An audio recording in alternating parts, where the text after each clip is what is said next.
విడిపోయిన వారు కలిసిన రోజు. మరాఠీ గర్వం పేరుతో ఠాక్రే కుటుంబం ఒకటైంది. 2 దశాబ్దాల రాజకీయ విరోధం తర్వాత ఒకే వేదికపై ఉద్ధవ్ ఠాక్రే, రాజ్ ఠాక్రే కనిపించడం మహారాష్ట్ర రాజకీయాల్లో అనూహ్యమైన మలుపుగా చెప్పాలి. ప్రత్యర్థులుగా మారిన బంధువులు తిరిగి కలుసుకోవడం రాజకీయ అవసరమా లేక చారిత్రక అవసరమా సంకేతమా అనే చర్చలకు కారణమైంది. 2 దశాబ్దాల పాటు రాజకీయంగా విడిపోయిన తర్వాత ఉద్ధవ్ ఠాక్రే, రాజ్ ఠాక్రే ఇవాళ ముంబైలో జరిగిన ర్యాలీలో కలిశారు.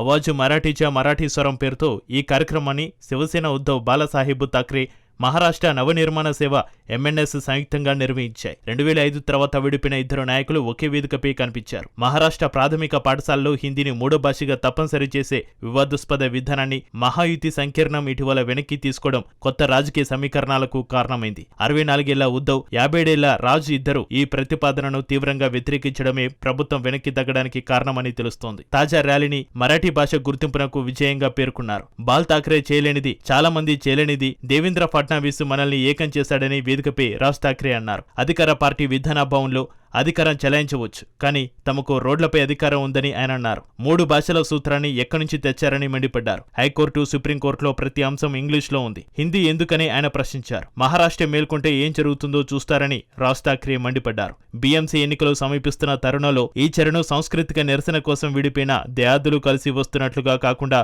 ఎన్నికలకు ముందు రాజకీయంగా కీలకమైన చర్యగా భావిస్తున్నారు. హిందీ కేవలం 200 సంవత్సరాల పురాతన భాష. ముంబై, మహారాష్ట్రపై మీ చేతులు పెట్టడానికి ప్రయత్నించండి, ఏం జరుగుతుందో మీరు చూస్తారని రాజ్ ఠాక్రే హెచ్చరించారు. ప్రజలు మరాఠీ మాట్లాడాలి, దీనిపై ఎలాంటి చర్చ ఉండదన్నారు. ఎవరైనా డ్రామాలో ఆడాలని చూస్తే వారి చెంప చెల్లుమనిపించాలన్నారు. రాజ్, ఉద్ధవ్ చివరిసారిగా 2005లో జరిగిన మల్వన్ అసెంబ్లీ ఉప ఎన్నికల ప్రచారంలో కలిసి కనిపించారు. ఆ సమయంలో బాల్ ఠాక్రే అత్యున్నత స్థాయిలో శివసేన ఒక్కటిగా ఉంది. అంతర్గత విభేదాల కారణంగా పార్టీని వీడిన సీనియర్ శివసేన నాయకుడు, మహారాష్ట్ర మాజీ ముఖ్యమంత్రి నారాయణ్ రాణే రాజీనామా చేయడంతో ఉప ఎన్నిక అనివార్యమైంది. ఆ ప్రచారం తర్వాత కొద్దిసేపటికే రాజ్ ఠాక్రే శివసేనను వీడాడు. నవంబర్ 2005లో శివాజీ పార్క్ లో జరిగిన భావోద్వేగ పూరిత విలేకరుల సమావేశంలో తన మామ స్థాపించిన పార్టీకి రాజీనామా చేస్తున్నట్లుగా ప్రకటించారు. తనకి కేవలం గౌరవం మాత్రమే అడిగితే తనకు అవమానం లభించిందని నాడు ఆయన ఆవేదన వ్యక్తం చేశారు. నాటి నుంచి నేటి వరకు రాజ్, ఉద్ధవ్ మధ్య మాటలు. తాజాగా ఇద్దరు కలిసిన తర్వాత మహారాష్ట్రలో రాజకీయ ప్రకంపనలు కలుగుతున్నాయి. రాజ్ ఠాక్రే ప్రసంగం తర్వాత ఉద్ధవ్ స్పీచ్ స్టార్ట్ చేస్తూ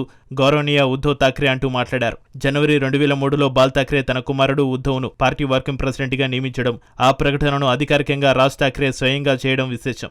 రాజ్ ఠాక్రేను పార్టీ కార్యకర్తలు, బయటి పరిశీలకులు బాల్ ఠాక్రే రాజకీయ వారసుడిగా చాలా కాలంగా చూస్తున్నారు. పార్టీ శ్రేణుల్లో ఆగ్రహం వెల్లుబిక్కింది. రాజు మద్దతుదారులు తమను పక్కన పెట్టారని ఆక్రోశం వెళ్లగక్కారు. టికెట్ల పంపిణీలో పక్షపాతం, తమ వారిని అనగొద్దొక్కారని పార్టీ నుంచి బయటకు వచ్చారు. కానీ ఏళ్ల తర్వాత బంధువులు కలిసిపోయారు. మరాఠీ కోసం వ్యక్తిగత వేరాలను పక్కన పెట్టారు. మా మధ్య దూరాన్ని మరాఠా భాష తొలగించిందని, కలిసి వచ్చాం, కలిసే ఉంటామని ఈ సందర్భంగా ఉద్ధవ్ ఠాక్రే అన్నారు. ముంబై మా హక్కు, పోరాడి దాన్ని సాధించుకున్నామన్న ఆయన బీజేపీ ఆటలు ఇక మహారాష్ట్రలో సాగవన్నారు.